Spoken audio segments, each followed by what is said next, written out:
So you're going through with this? Yeah, I start training tomorrow. Hey, Rob, I made some connections.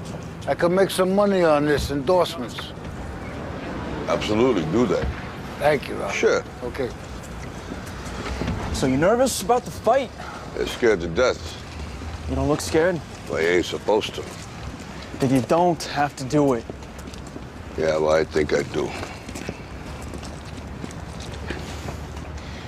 You know, living with you, it hasn't been easy. People see me, but they think of you. Now with all this going on, this is gonna be worse than ever. It don't have to be. No, sure it does. Why? You got a lot going on, kid. What, my last name? That's the reason I got a decent job. That's the reason why people deal with me in the first place. Now I start to get a little ahead. I start to get a little something for myself, and this happens. Now I'm asking you as a favor not to go through with this, okay? This is only gonna end up bad for you, and it's gonna end up bad for me. You think I'm hurting you? Yeah, in a way you are. It's the last thing I ever wanted to do. I know that's not what you want to do, but that's just the way that it is. Don't you care what people think? Doesn't it bother you that people are making you out to be a joke and that I'm gonna be included in that? Do you think that's right? Do you?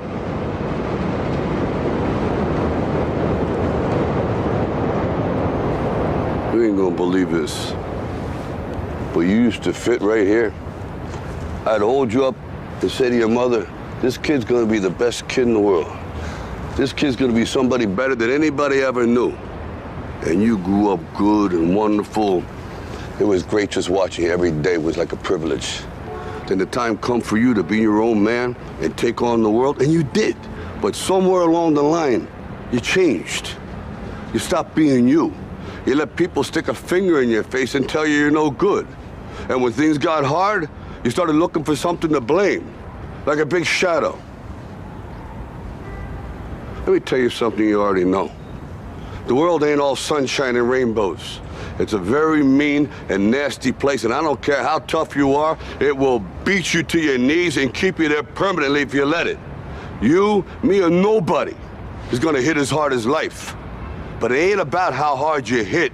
It's about how hard you can get hit and keep moving forward. How much you can take and keep moving forward. That's how winning is done. Now, if you know what you're worth, now go out and get what you're worth. But you gotta be willing to take the hits and not pointing fingers saying you ain't where you wanna be because of him or her or anybody. Cowards do that, and that ain't you. You're better than that.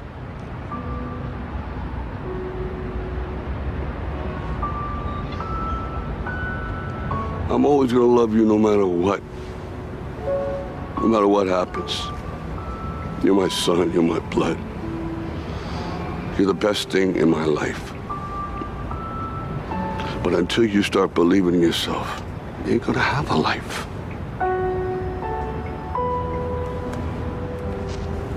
Don't forget to visit your mother.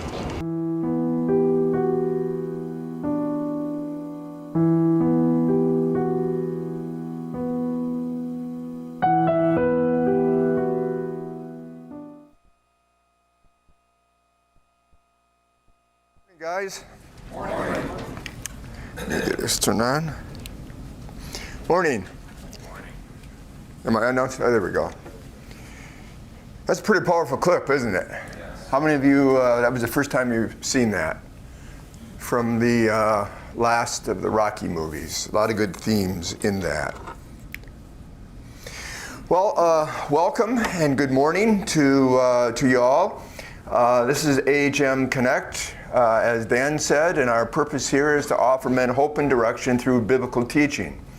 We're going to look at some things today from the scripture, but before we do, I'd like to begin by just laying out some scenarios, okay? So I want you to sit back, and as I lay out each scenario, just ask yourself, what would I do in this situation? So what should a man do if he hates his job? Should he give his boss his 2 weeks notice and then go follow his dream? Or should he quit complaining and be thankful that he has a job? Or should he look for another job? Or should he figure out what he dislikes about his job and see if anything can be done to change it? What should a man do if he hates his job? Just ponder that for a minute. Second scenario. What should a man do if he has a conflict with a friend? Should he pray that the relationship be reconciled? Or should he go to his friend and try to work it out? Or should he graciously just overlook the conflict? Or should he honestly examine his part in the conflict and go admit it to his friend? What should a man do if he has a conflict with his friend? Third scenario. What should a man do if his wife says something hurtful about him while together in a group of friends? None of us has never had that happen before. Should he confront her then and there? Should he simply ignore it? Should he make a joke about it? Or should he bring it up later and tell her how it hurt him? What should a man do if his wife says something hurtful about him in a group of friends? Last scenario, scenario number 4. What should a man do if his son tells him he's gay? Should he tell his son he loves him and will pray for him? Should he tell his son that he'll help him find a good counselor for him to talk with? Should he thank his son for being honest and ask him what he exactly means when he says he's gay? Or should he do a Bible study together with his son on manhood? What should a man do if his son tells him he's gay? Now I want you to notice something about these 4 scenarios. In each scenario, there is no right answer that will fix the problem. There's no right answer that'll bring about a solution. Whatever solution you choose will always will still leave you with a certain degree of uncertainty and a certain degree of anxiety. None of them will fix the problem. Why? Why is that? Well, the reason is because the world is a disordered, hurtful, broken place. And like Rocky says, it will knock you down and it will not want you to get back up. And because that's the kind of world we live in, a disordered, hurtful, broken place, there's nothing that you or I or any man can do to fix the problem. I used to have a friend who was a smoke jumper, and he said, we can fix anything but the break of day. Guys, we can't even fix the break of day. We live in a broken world, and there's nothing we can do to fix it. Now, given this reality about the world in which you and I live, the world at large and our own personal worlds, given that reality, what should a man do if he hates his job, or he has a conflict with a friend, or is shamed by his wife, or his son tells him he's gay? What should a man do? Well, there's one thing that we should always do when we're confronted with something like this. You know what it is? Whatever you do, whatever choice you make, always do this. Always act like a man. 1 Corinthians 16:13, Paul says, act like men. But what does that mean when Paul tells us to act like men? What would it mean to act like a man when you hate your job, or you have a conflict with a friend, or you're shamed by your wife, or your son tells you he's gay? Well, it all depends on what a man is, right? It all depends on how you define a man. And so for that reason, we have been going through a series. We're in talk number 4 today, what we're simply calling, What is a Man? And you notice that the subtitle is The Most Important Question a Man Must Answer.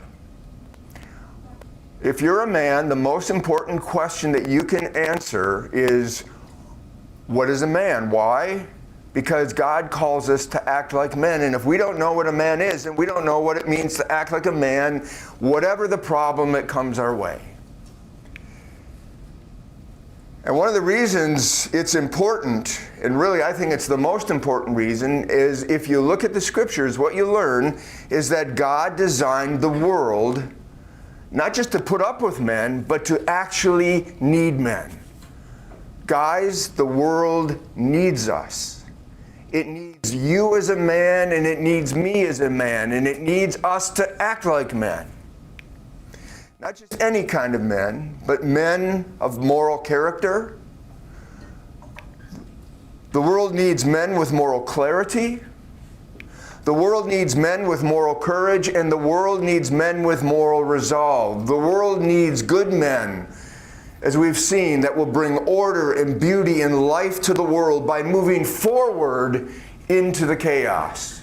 By not letting the world knock us down, but by getting up. By refusing to not stay down, but by getting up and moving forward into the chaos. The world needs good men like that. God has created the world to need that kind of man. But the problem today is what? Those kind of men are missing in our world today.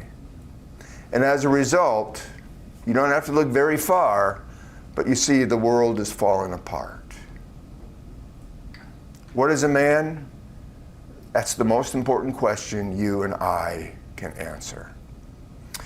Now, the key verse for this series, as we've seen, is 1 Corinthians 16:13, where Paul says, "Be on the alert, stand firm in the faith, act like men, be strong." Now, we've noted three things about this verse. First, number one, it's a command. It can be stated, it can be translated, not just act like men, but it can be translated be manly or be a courageous man. It's a command, an exhortation. In other words, acting like men is what God expects from us. He didn't create us as men and then just say, don't worry about it. He says, He created us as men, and He says, now go act like the man I created you to be. So it's a command. Now, there's assumption behind the command. What's the assumption behind the command? The assumption is this: acting manly presupposes a recognized standard. In other words, I can't be obedient to act like a man if I first don't have an understanding of what it means to be a man. And when Paul wrote this, his original readers had a sense, okay, we're called to be men.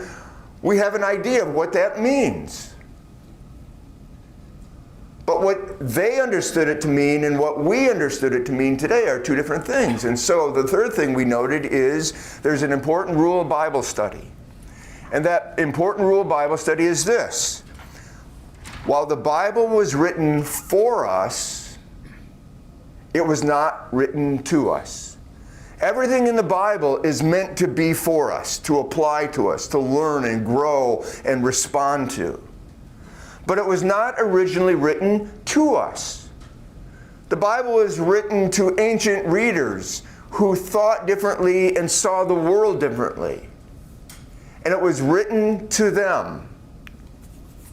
Now that's the key to understanding this passage. What does it mean to act like a man? Why? Because to rightly understand what the command act like men means for you and me today, what do we need to do? We need to first discover what it meant to the men it was originally written to back in the first century. Why?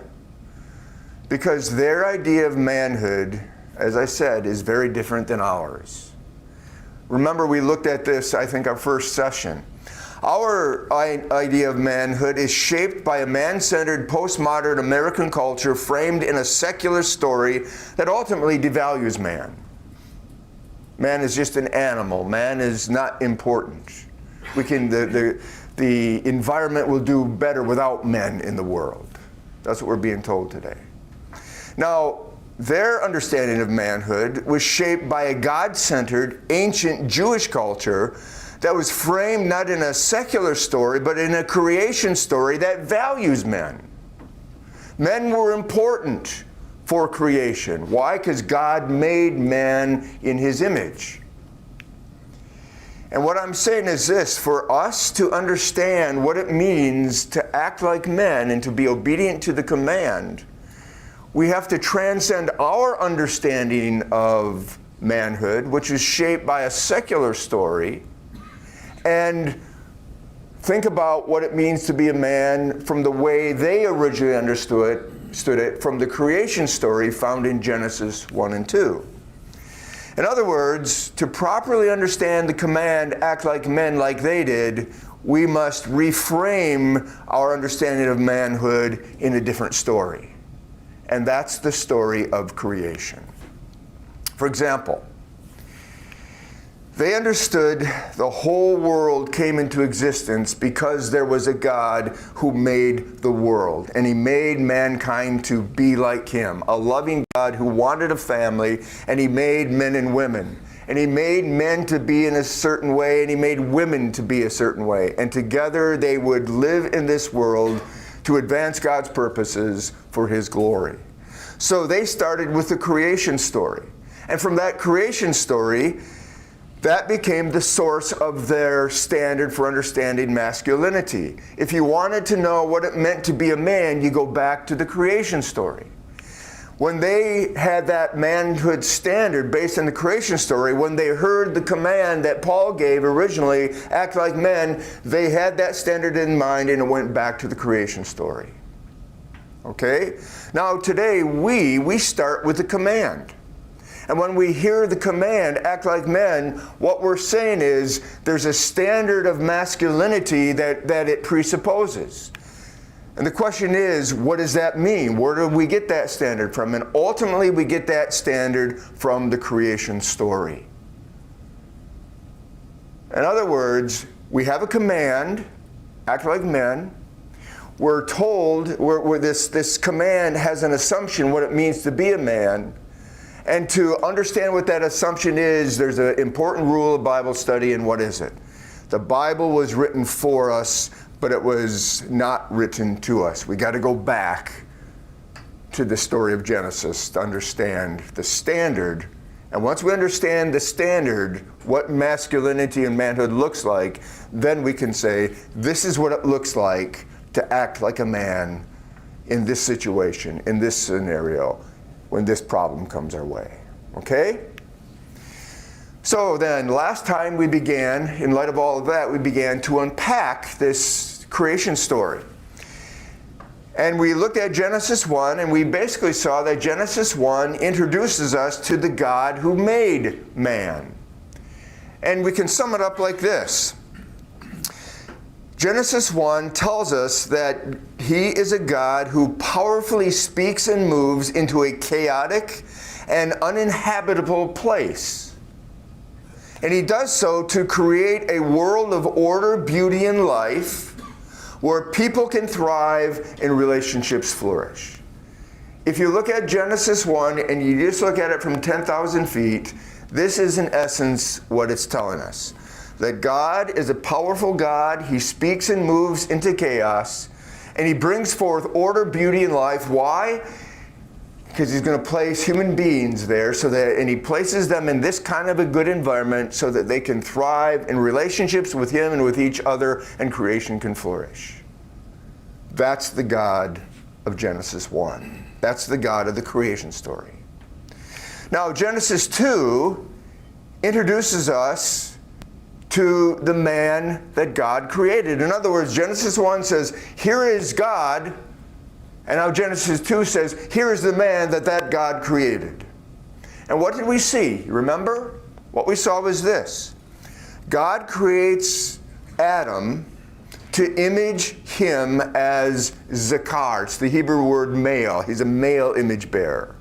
And remember what we said the word male in Hebrew originally meant, what it means, literally? It means what? The pointed one.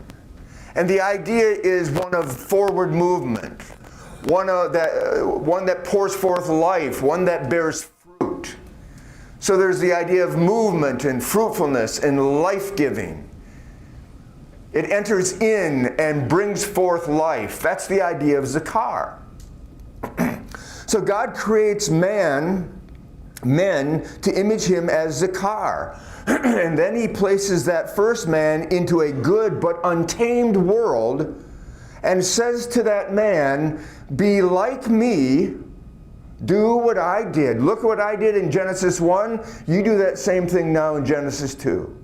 Go out into this world. It's a good world, but it's not a perfect world. Eden is perfect, but he places man, that's man's home where he lives with God, but he's to go out into the world to do what? Subdue it and have dominion over it. God has given us a world that is raw, and it's untamed, and it has potential. And he says, do what I do. Go into the world, speak and move, and bring forth order, beauty, and life, and create a world where people can thrive and relationships flourish. That's what we're called to do. In other words, God is saying, like me, speak and move with power and strength into the chaos. He's saying, like me, bring order, beauty, and life by subduing the world. And he's saying, like me, protect the world's goodness from any invading chaos. We're going to see next time when chaos invaded Eden, what did Adam fail to do? He failed to protect, didn't he? He failed to be a man. He failed to be like God. But God is saying, I want you to be like me in all of this. Why?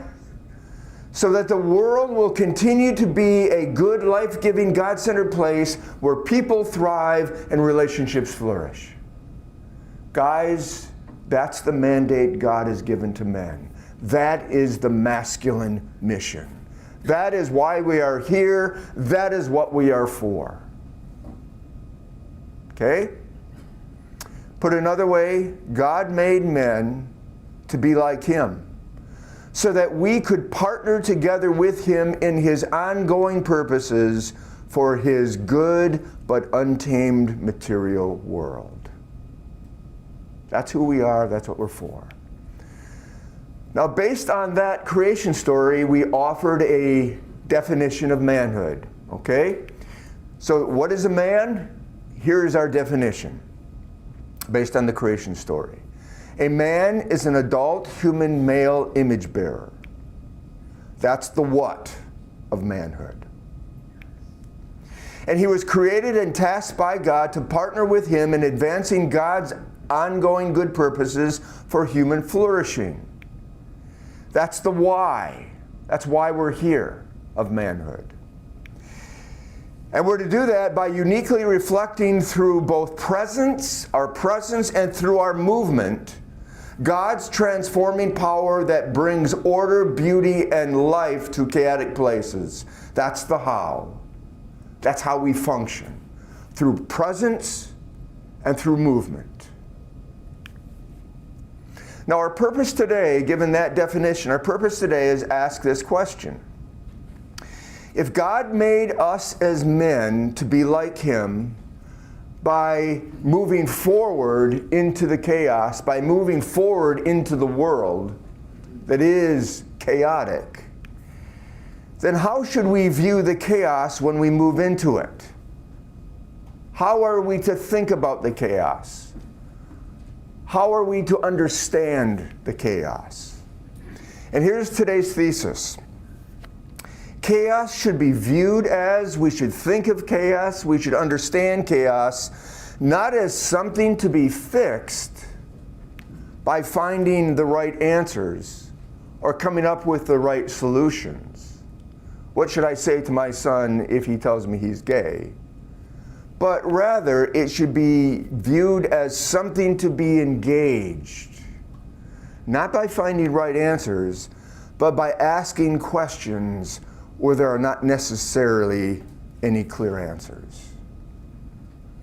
Now notice, if we view chaos as something to be fixed by finding the right answers, we will remain distant from the chaos. We'll be trying to fix it from a distance.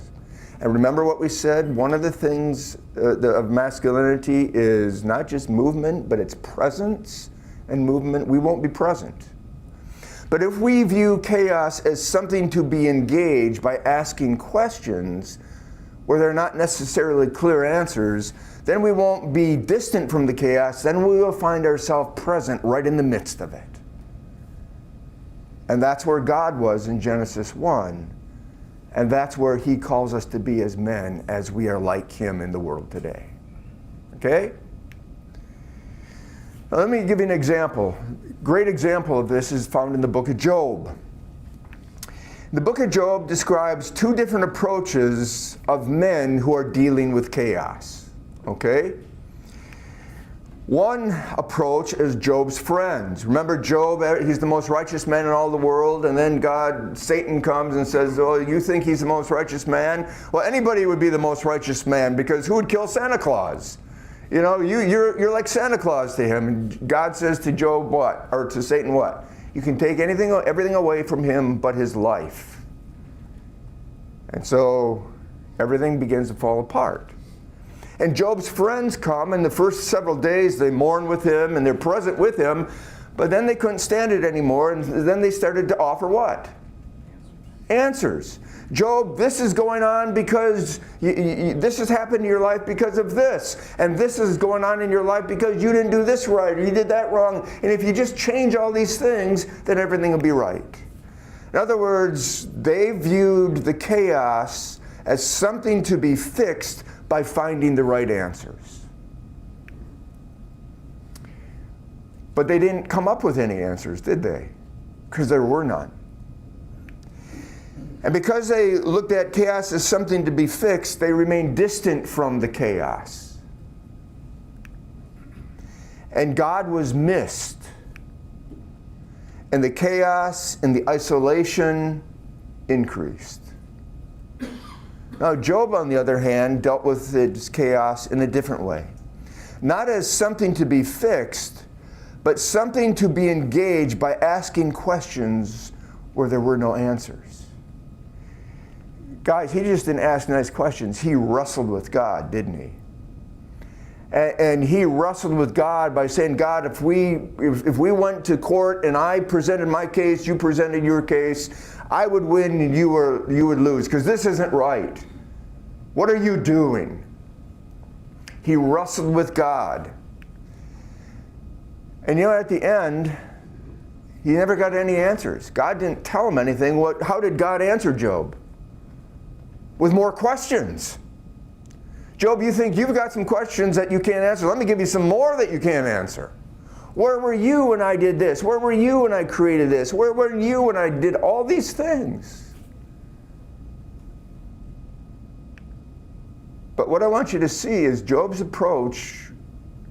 He was present with the chaos. He sat with it. He pondered it. He wrestled with it. And in being present with the chaos, he found God. You know why? Because God was in the chaos. And in finding God, order in life returned. You see the difference? God invites us to engage with him in the chaos by asking questions where we may not get answers. But our tendency is to try to figure out the problem so that we can fix it and manage and control the chaos. God doesn't call us to be fixers. He calls us and made us to be men who engage. Now, what's the problem with fixing? What's the problem with viewing the chaos that comes our way? No matter what kind of chaos you're facing, we face daily. What's the problem with fixing chaos? Well, when our movement is about fixing, what we will do is we will always do this. We will demand that life be manageable and become angry and depressed when it's not. Think about the things that you're angry at today. Think about the things that you might be depressed about today. I bet you a big part of them have to do with the things in life that you thought you should be able to manage or that you should be able to manage, but you can't. And no matter how hard you try, you can't fix it, you can't change it. And so you're angry about it, or you're depressed. When our movement is about fixing, we will demand that life be manageable. And guys, life isn't manageable. Second, we will become resentful towards those who get in the way of managing the chaos. You know, we'll get angry at our wives, our kids, our boss, whoever it might be. This political party, this group, that group. Why? Because life should be manageable, and I'm not able to manage it because of you or you or you. And if you had just got out of the way, then everything would be okay.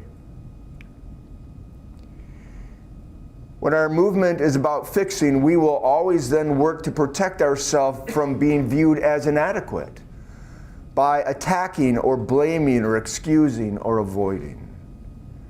In the clip, Rocky's son blamed him. Why? Because he didn't want to feel inadequate. He didn't want to face that maybe he didn't have what it took. So he blamed his dad. When our movement is about fixing, we will think of God as a vending machine that He should give us what we need when we put in the correct change. God, I'm putting in the correct change. Now I'm pulling the lever. I'm not getting what I want. What's wrong? Well, I must not be doing it right. Or God, maybe you're not a good God as I thought you were.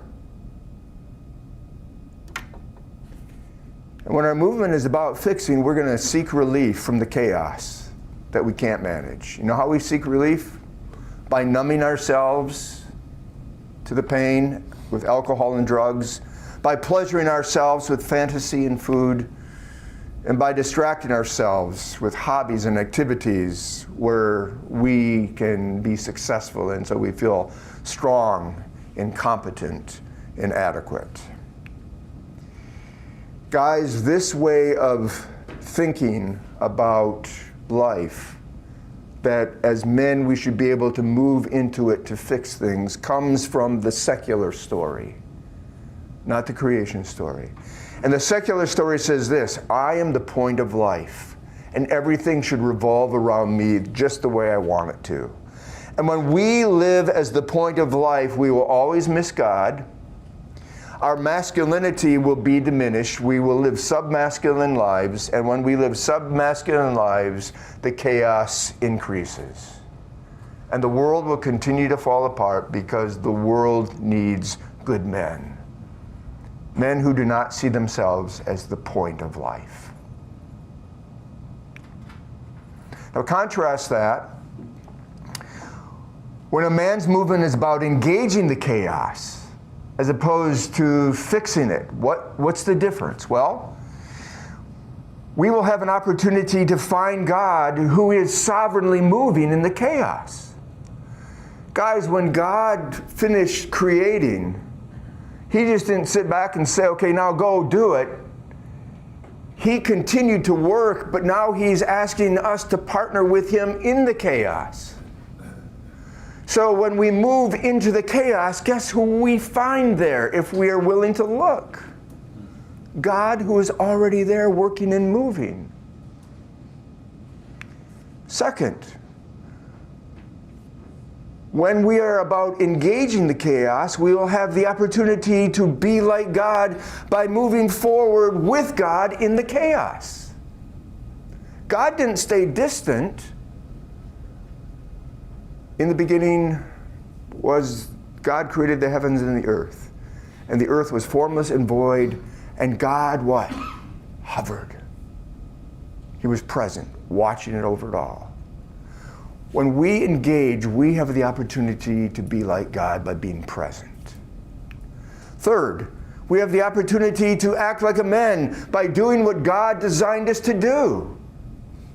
And when we do what God designed us to do, no matter what happens, guys, it may be painful, it may be hurtful, it may be disappointing in terms of the outcomes, but you know what you'll feel? There'll be a sense of satisfaction and fulfillment. Why? Because we're living out our design. And lastly, we'll have the opportunity to bless others by creating life-giving environments. Guys, we can't bless others when we are distant, giving them our hands. God made us as men to bless others by having open arms and engaging and wrestling with them and even against them sometimes for their own sake. That's where we bring blessing to the world. This flows from the creation story where God is the point, and when we are living with God as the point, then our manhood is realized, order and beauty flourish, and relationships and people thrive. And that's what God made us for. And so then, what have we seen? To act like men is to be like God, the God of Genesis 1. And to be like the God of Genesis 1 involves movement into the chaos, presence and movement. And movement into the chaos is less about fixing things and it's more about asking questions. You see, questions engage you. It gets you closer to the chaos. And when you get closer, your presence is felt. And your presence is a reflection of God. Why? Because as image bearers, the car, we bear his image. We bring life and order and beauty to the world. Now the question is this: what will this kind of masculine movement practically look like? Movement that isn't about fixing, but about engaging. What will that look like? Well, come back in 5 minutes, and we will answer that question. Okay? Prior to the break, we said that to act like a man is to be like God. To be like God involves presence and movement into chaos. And movement into chaos is less about fixing things and more about asking questions. And then we concluded with this question, but what will it look like? What does this kind of masculine movement look like? Well, as we begin to answer that question, I want to begin with just this important notice.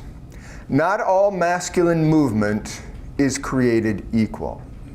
There is no masculine movement, and there is masculine movement. And when it comes to masculine movement, not all masculine movement is good movement. There are two kinds. There is good movement, and then there is bad masculine movement. The good masculine movement is life-giving. Bad masculine movement will be what? Life-diminishing. Good masculine movement creates order and beauty. Bad masculine movement intensifies the chaos and confusion. That might be an answer to Dan's question. Good masculine movement builds good places, or creates good places, as God defines good. Bad masculine movement expands the broken places. Good masculine movement blesses others, where bad masculine movement crushes others. Good masculine movement strengthens relationships, while bad masculine movement starves relationships. Good masculine movement honors God, where bad masculine movement what? Dishonors God. Good masculine movement reflects God. Bad masculine movement fails to reflect God.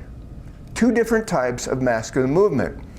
Now, good masculine movement, we're going to see, flows from a heart of what we're going to call the warrior poet. We're going to look at that today. Whereas bad masculine movement flows from the heart of what we're going to call the dreamer destroyer. And we're going to look at that next time. Okay?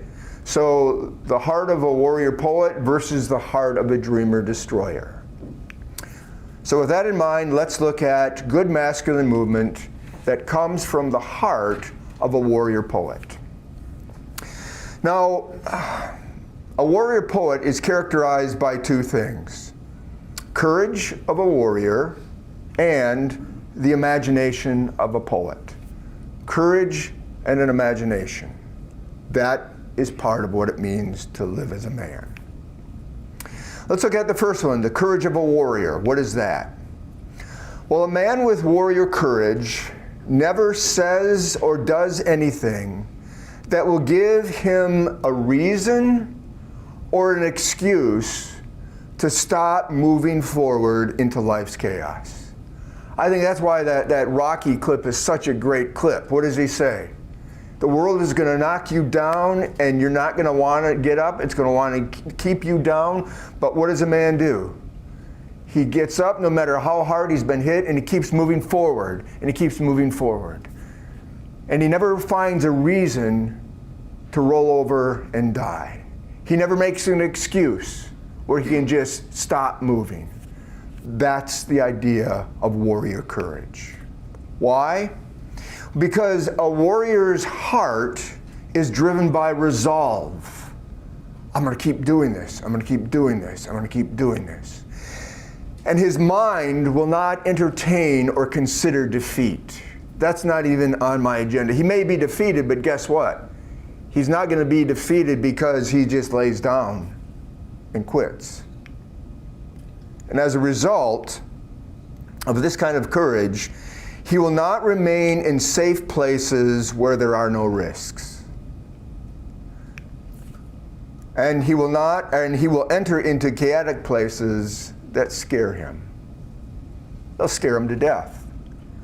But you know what? He's going to go to those places rather than find safe places where there are no risks, because he knows that's what men are for. That men with good movement will reflect the heart of a warrior poet. And the courage of a warrior is that which says, never stop, never lay down, never quit. Always keep moving forward, over and over again and again. 3 observations about warrior courage. First, it's movement in spite of fear, not its absence. If you're moving forward but you're scared to death, that's still courage. Courage coexists with fear. Again, what did Rocky say right at the beginning? He says, his son says, aren't you afraid? And he says, what? I'm scared to death. But it's something he felt he had to do in spite of the fear. Courage coexists with fear. It's movement in spite of fear, not its absence. Warrior courage is movement when the outcome is not guaranteed. I don't know how this is going to turn out. I don't know if I'm going to win or going to lose, but I'm going to do it anyway. Why? Because courage acts out of necessity. If I don't do this, then no one will. If I don't act, then the chaos is not going to be addressed. If I don't do something right now, then the darkness is going to get darker. It's movement when the outcome is not guaranteed because it's out of necessity that you do it. It's the right thing to do. And it's movement when our primary concern is not the outcome. That's because courage is driven by a sense of transcendence. I'm not living for my own sense. I'm not living for my own comfort. I'm not living to stay safe. I'm living for something bigger. And because I'm living for something bigger, I cannot just sit here and do nothing. So courage is movement in spite of fear. It's movement when your outcome is not guaranteed, and it's movement that's driven by transcendence. You're living for something bigger. I love what John Wayne says. He says, courage is being scared to death and saddling up anyway. A goal, a love, a dream give you total control over your body and your life. What does he mean by that last part? A goal, a love, a dream will give you total control over your body and your life. A man who lacks courage has nothing to live for that's bigger than himself. When you have nothing to live for bigger than yourself, it's hard to get your body under control to move forward into danger, right? But when you have a sense of transcendence, when you're living for something bigger than you, guess what you're able to do? You're able to put one step in front of the other and move forward even though you're scared to death, even though everything inside of you says go back into the safe place. Why? Because if you don't do it, it ain't going to get done. And if you don't do it, nothing's going to happen. But you're living for something bigger than you, than your own comfort, than your own safety. That's the courage of a warrior. Some examples of warrior courage. How about David when he fought Goliath? Remember the story of David? David's just young. Remember that? And he goes to see how his brothers are doing, and they're fighting the Philistines, and they've been there for a while. And remember who's been taunting the Israeli army? Remember who that was for a number of weeks or days, whatever it was? Goliath. About 10 foot tall, would come out every day, taunt the armies of God, armies of Israel, to a duel. It should have been Saul, who was taller than everybody else in Israel. He should have been the one to go out because the king fights the battles. But not only was Saul scared to death, and he didn't want to move forward into it, but there were no other warriors of Israel that were scared. And so day after day, the God of Israel was being mocked because of the cowardice of the soldiers and the warriors in the Israeli army. So David, this little shepherd boy, comes, and what does he do? He sees God being mocked, and he says, well, wait a minute. This isn't right. If no one else will do it, of necessity, I will do it. And so he goes with his slingshot, and he comes up against Goliath, and Goliath mocks him. You know, who is this? A flea, a fly, a worm coming to me?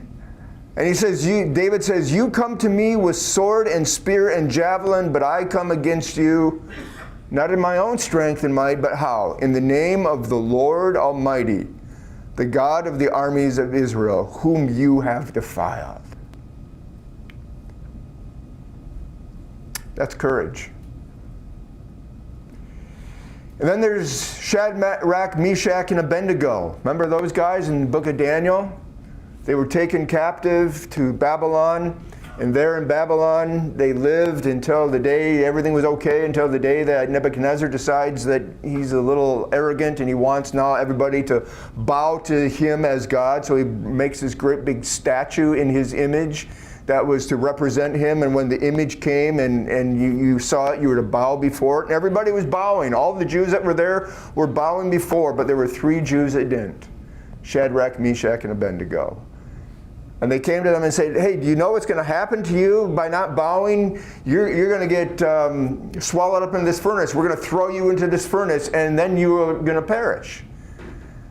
And they still refused to bow. And what did they say? If we are thrown into the blazing furnace, the God we serve is able to deliver us from it. Notice they don't say he will.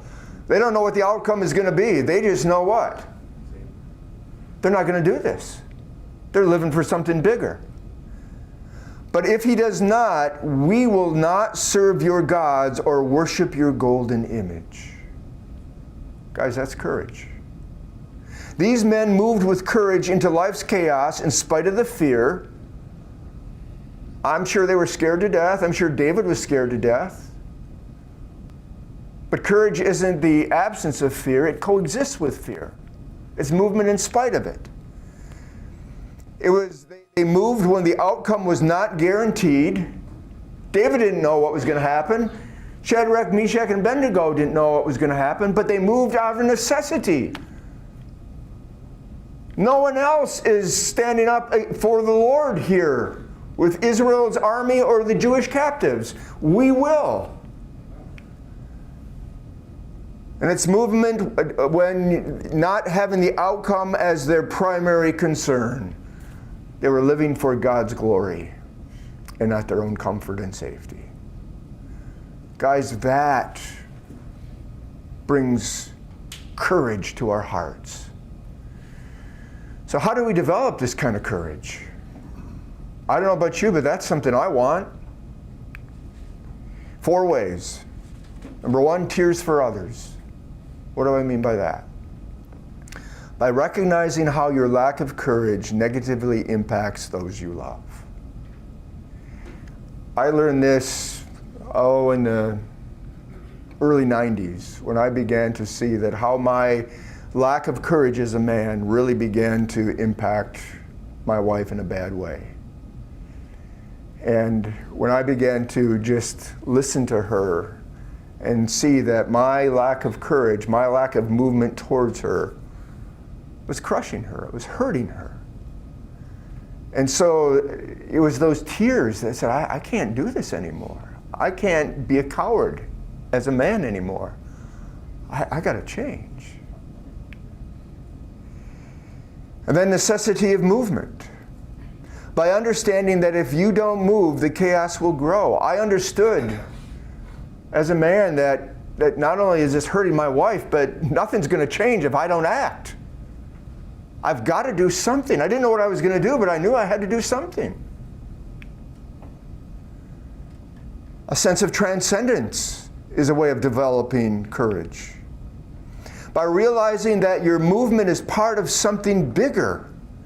It's a reflection of God's image in you. I began to understand that being a man was about moving into chaos. And so it wasn't just me on my own doing something, it was about being what God made me to be. And taking that seriously. And not knowing what I was going to do, but I knew I wanted to be like God in this. I wanted to move into this. And examples of other men. By observing other men who demonstrate courage that moves them forward to engage life's chaos. If you would go into my office down on the first floor here at the building here, you would see a picture on my wall of 4 men, myself and 4 other men. It was on our graduation from when I got my master's in counseling in Colorado. Larry Crabb and 3 other men that were part of the program. Those were the men that encouraged me to move forward towards my wife.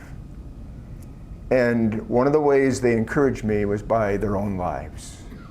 They were men that moved forward. Without them, I would have had no example. And without them, I would have not had that courage. And so tears for others, guys, look at the tears that others are crying around you because of your lack of courage to move into the chaos. Nothing's going to change unless you act. Move out of necessity. But when you do, don't do it just to make things better, just to make the tears go away. You're doing it for something bigger than yourself. Why has God placed you in this world as a man? What will it look like for the people in your life to thrive and for the relationships in your world to flourish? And who are other men that you can look to? Maybe you have no men in your world, your life, then look for some books. You know, some of the best people that have impacted me are dead. And I've never met them. But I've read their writings and I've listened to them speak. What are obstacles in developing this kind of courage? 3 obstacles. Too much help given by others to us. When too much help is given, we never are made to risk or try. We're never pushed to stretch. And guys, when you stretch, stretching is uncomfortable. And we're protected from having to stretch or try by excuses that are made for us, or by blaming others so that we don't have to face what we need to take responsibility for. Second obstacle, too little expected from us as men. We're never given any responsibility, we're never held accountable, or we're never made to feel needed. You know, one of the things that I always tell wives is they say, well, how can I love my husband? And I'll tell them this, by requiring him to be a man. That's the best way a woman can love her husband. Not to treat him like a little boy, not expect anything from him, or give him too much help. The best way a woman can love her husband is require him to be what God has made him to be, a man. And then third obstacle, poor examples from dad or other men in your life. Men who've always played it safe and small. Men who never risk or stretch. Men whose primary value in life was to be comfort and to only do those things that they could manage and there was certainty. Those things are courage killers. So then, good masculine movement is not about fixing problems, but about engaging chaos with questions where there are no clear answers. Such movement possesses two key qualities: the courage of a warrior and the imagination of a poet. The courage of a warrior is forward movement in spite of fear, where the outcome is not guaranteed and the outcome is not the primary concern. How you doing? You say, well, what about the imagination of a poet? Well, let's take a minute to look at that. First of all, what is a poet? Now, when I'm thinking about the idea of a poet, I'm not thinking about, somebody that rhymes words or things like that, writes songs. Here's what I'm thinking of. A man who lives his life with passion and imagination.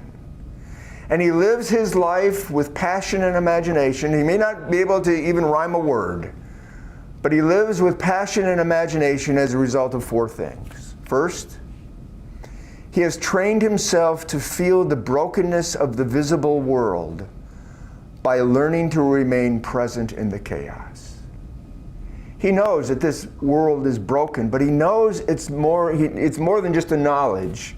He sat with it. He sat in the chaos.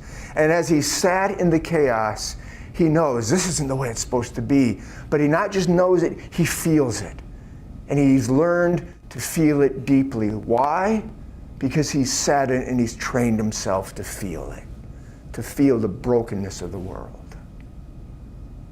That's hard. I don't want to feel it. I do everything not to feel it. But a poet lives with passion and imagination because he's trained himself to feel the brokenness by sitting with the present, or sitting with the chaos. Second thing, the weight of life's brokenness, as he's learned to feel it, has driven him to look beyond the chaos in order to see something better, to see something bigger, to see God's unseen realm. There really is another world out there.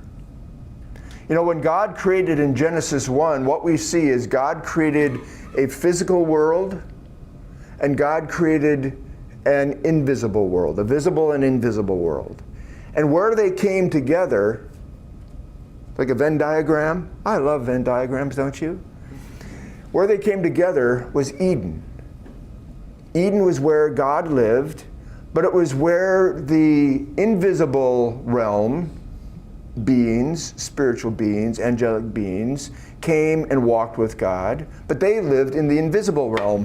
And it was where the visible beings came and lived with God in Eden, and there we lived together. That was God's family. And so there is an invisible world out there, and it's real. If you believe the creation story and you believe the Bible, there is an invisible realm, an unseen realm that is all around us. And the poet is a man who's felt the weight of life's brokenness. It's driven him to say, I don't like this, the way this world is. There must be something different.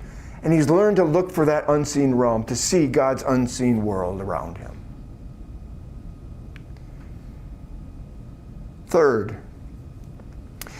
and he does not see God's unseen world with physical eyes, but he's learned to see the unseen world through eyes of faith. Hebrews says he's trained himself to see it.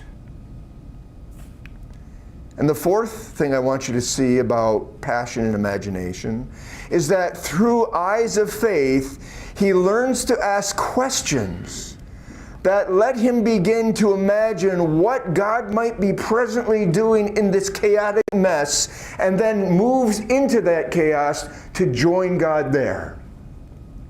Because he's seen beyond, he's imagined what God is doing to bring that unseen realm into the seen.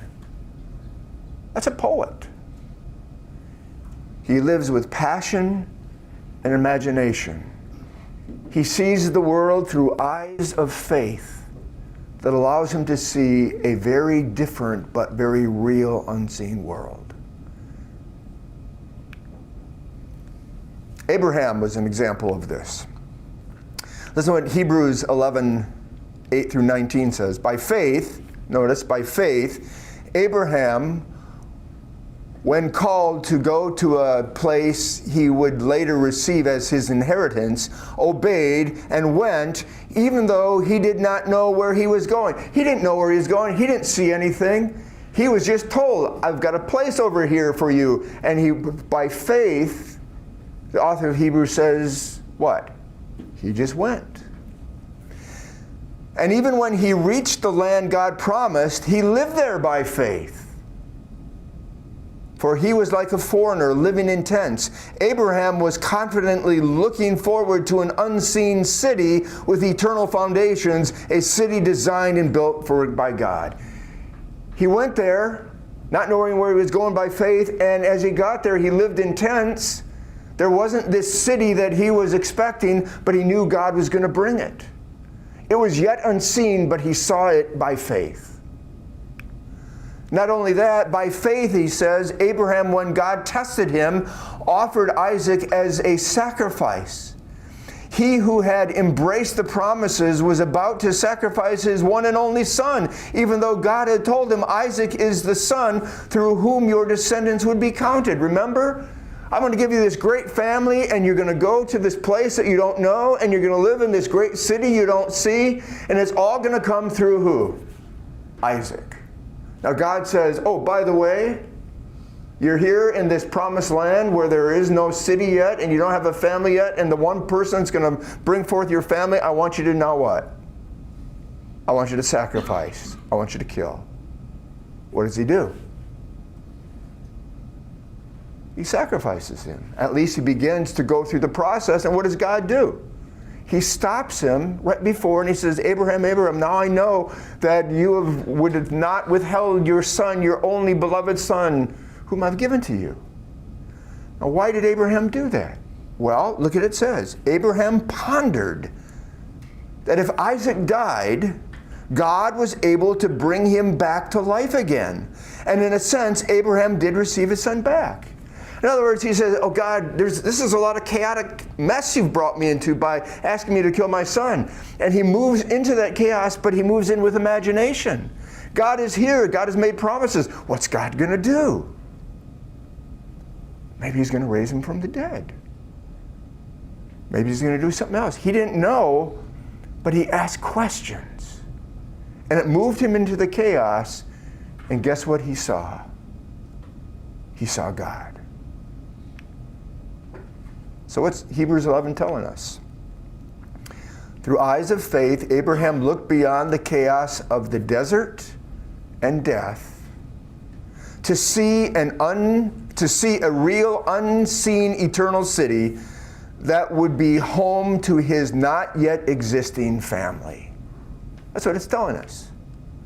And what was the result?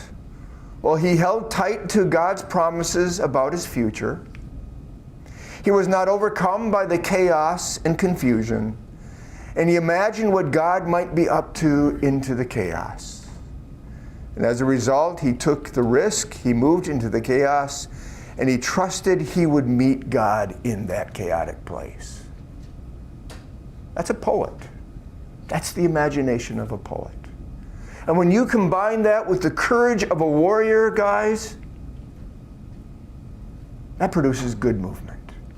Movement that brings order and beauty and life that creates good environments where people can thrive and relationships can flourish. Well, given this understanding of poetic imagination, what might be the opposite of imagination? What might be its opposite? You know what I think the opposite is?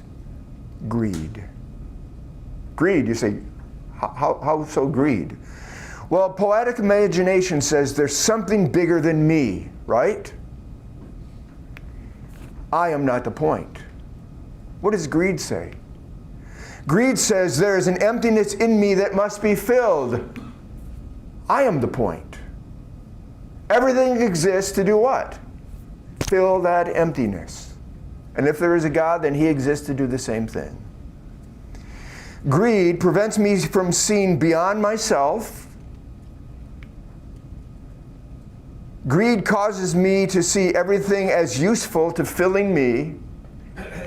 And greed, as Colossians 3:5 says, is an idolatrous energy that blinds me to see God's unseen world. The opposite of poetic imagination, a life where you see something bigger because you feel the weight of the broken world around us. The opposite of that is greed. How do we develop this kind of poetic imagination? Two ways. By growing in personal integrity and by taking intentional steps of faith. The key word there is intentional. Faith is not accidental, it's intentional. Let's look at this. First of all, we develop poetic imagination through personal integrity. What is integrity? Well, integrity, as I'm defining it, is this: a commitment to honestly face the longings, disappointments, and selfishness in our hearts. In other words, put it like this: integrity is pretending about nothing. I'm not going to pretend that life is better than it is. I'm not going to pretend that I feel better than I do, or that I am doing better than I am, or I'm a better man than I am. I'm going to be honest. I'm not going to pretend about my marriage, about my Christian life. I'm not going to pretend about anything. I'm going to be honest. I'm going to face the longings, the disappointments, the selfishness, the sins, everything I'm doing. I'm going to face them honestly. Now, if you're honest like that, what will integrity do? Well, what it does is this. It moves us to realize there has to be more to life than what we are currently experiencing. There's got to be more than this. This is miserable. In other words, when I pretend about nothing, I'll feel the weight of the broken world around me. We won't be able to pretend this is a nice world, because it's not. And if you thought it was, all you got to do is look at all the chaos that's going on in our country today and the world around us. And you see that people and systems are much more corrupt and hateful and sinful than we would want to believe.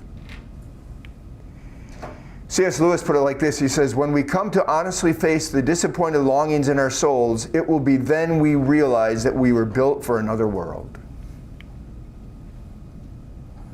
Second, we develop this poetic imagination by taking intentional steps of faith.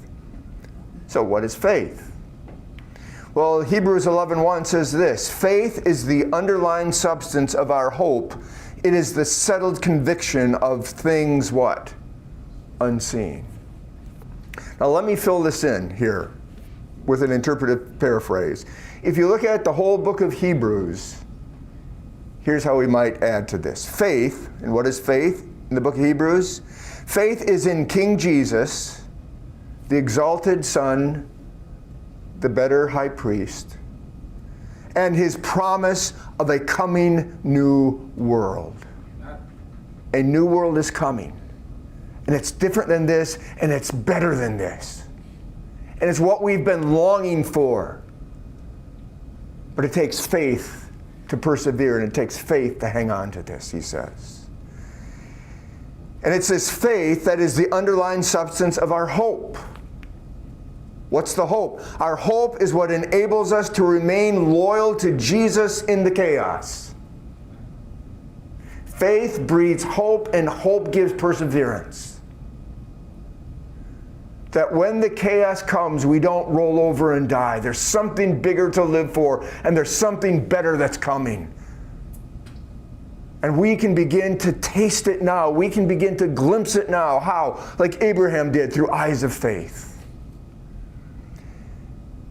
And the author says it's the settled conviction of things unseen. God's unseen world is a real reality, he says, that's already breaking through into the visible world all around us. You only have to have eyes of faith to see it. And then, having stated that in verse 1, you know what he does in the rest of the chapter? In chapter 11, verses 2 through 40, he gives all these different examples of men and some women with this kind of faith. He says this kind of faith will fully engage the chaos because they have trained themselves to look beyond the chaos to see God's unseen world. And some, none of them knew the outcome. Some had good outcomes. They defeated armies. Some didn't have good outcomes. They had their heads chopped off. They were buried in the ground. But either way, it was the faith that God was doing something in the chaos that gave them that courage to see beyond and to move into that and not be overwhelmed, not be paralyzed by the chaos. Oh, and by the way, chapter 12, verse 1 says, having therefore so great a cloud of witnesses. Witnesses to what? The life of faith. Chapter 11. All the people that saw beyond and engaged the chaos and persevered. Having such a great cloud of witnesses, let us do what? Get rid of everything that encumbers us and live such a life of faith and have an example of who? Jesus, who lived this and went before us, who is the author and perfecter of our what? Our faith. Jesus saw beyond. And that's what motivated him to have courage to go to the cross. And so, if we're going to develop this kind of faith, it begins with a heart of integrity. I pretend about nothing. There must be something bigger and better to hope in than this chaotic, disappointed, broken world. That's what I'll come to when I pretend about nothing. And when I pretend about nothing and I begin to see there's got to be something bigger and better than this, that will cause me to respond with steps of faith. I will begin to act in faith. How? By seeing beyond the chaos. Through eyes of faith, we begin to imagine what God is doing in the chaos, and we begin to move into that to join him there. And when as men we move into the chaos to join him there, that's exactly what God has made us for. And that's the kind of men this world needs, guys. Men who will move with courage and imagination, in spite of their fear, into those chaotic places to bring order and beauty and life.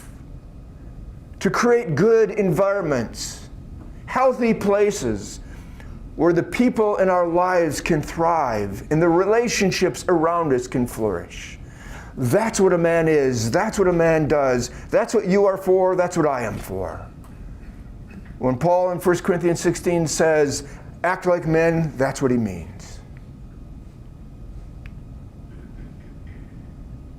A heart of integrity, when we pretend about nothing, that stirs passion and desire in us. And when we see beyond and respond with steps of faith, it reveals transcendence and mystery. There's something bigger going on around me that I never saw. It was always here. What are obstacles to developing this? 3 obstacles. Materialism, And what's materialism? Living for what is seen. There is nothing more than this. That's the secular story, isn't it? It's not the creation story. The secular story says the only thing that's real is stuff. The only thing that's real is what I can hold on to, what I can manage, what I can touch. What happens when you live for what is seen? Well, it removes a sense of transcendence from our lives. There can be no real faith without a sense of transcendence. Second thing that's an obstacle to imagination is management. What's that? Living for what I can fix or what I can control. Living for what is certain. When I live for what is certain or when I live for what I can fix and I control, it removes a sense of mystery from life. There's nothing else going on than what I can see. Again, that's the secular story. Or, third obstacle, superficiality. What's that? Well, it's living for too little. When I live for too little, what happens inside of me? Just kind of die, don't you? It removes passion and longing and desire from life. You get, it's like cotton candy. It tastes good at first, but you bite it and there's nothing there. You're just empty. So what have we seen this morning? You're a man, I'm a man. God made us men, and He commands us. Now, act like men. Wherever you are, whatever your situation, whatever your circumstance, act like a man. To act like a man is to be like the God of Genesis 1. And to be like the God of Genesis 1 involves good movement, forward movement that engages chaos. And good movement engages chaos with the warrior courage and poetic imagination. And guys, warrior poets alone bring to the world strong, secure presence. Doesn't our world need that right now? Order, beauty, and life. Doesn't our world need that now? Good, healthy environments where there's safety and security. Human thriving. We're not thriving today. And relational flourishing. Guys, these are the things that our world needs. And our world needs them because the men that have been made to bring them are missing.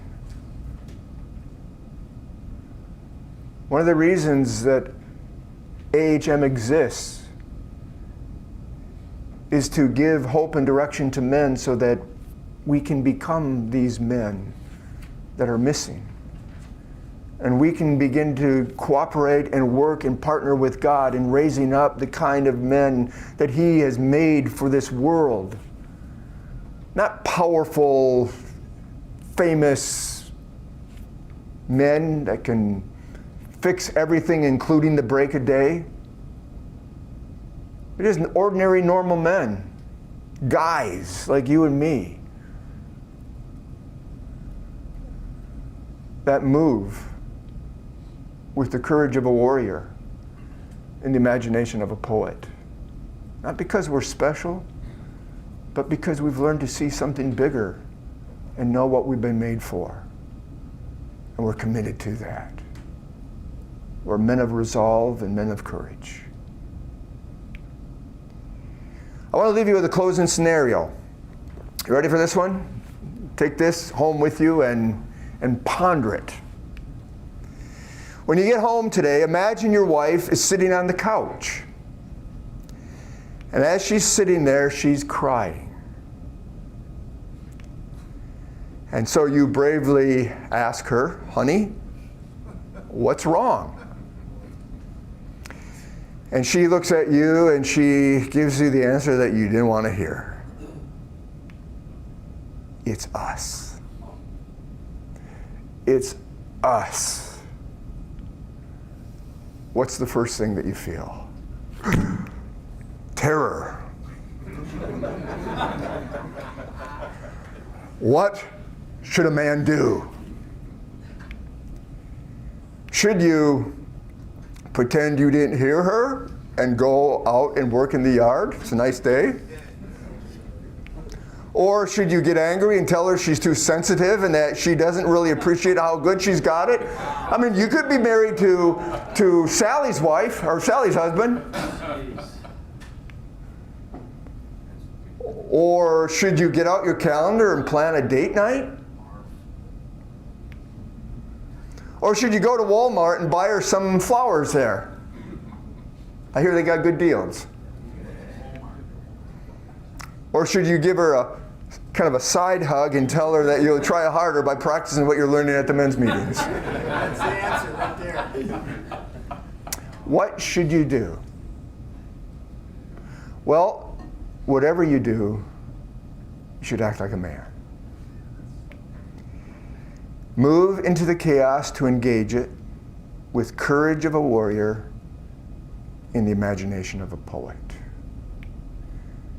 In spite of the fear, or I probably should have put terror, without a guaranteed outcome, you don't know how it's going to turn out, might get worse, and you do it not primarily to stop her tears. I got to stop those tears. What can I do to placate you so that you stop crying? Because I don't know what to do with those tears. And by asking questions where there maybe aren't any clear answers, or by maybe asking questions that you're not going to want to hear the answer. That's called vulnerable curiosity. Asking those kind of questions. You say, but what might that practically look like to do that? Well, come back next time and we'll talk about that. But you'll have a whole month to figure that out, okay? So come back next time, talk number 5, toxic masculinity, the legacy of Adam lived out in his sons. I mean, if all this is how God created us to live, why does it feel like I'm so screwed up? Why can't I live like the man God created me to be? Come back next time and we'll begin to address that.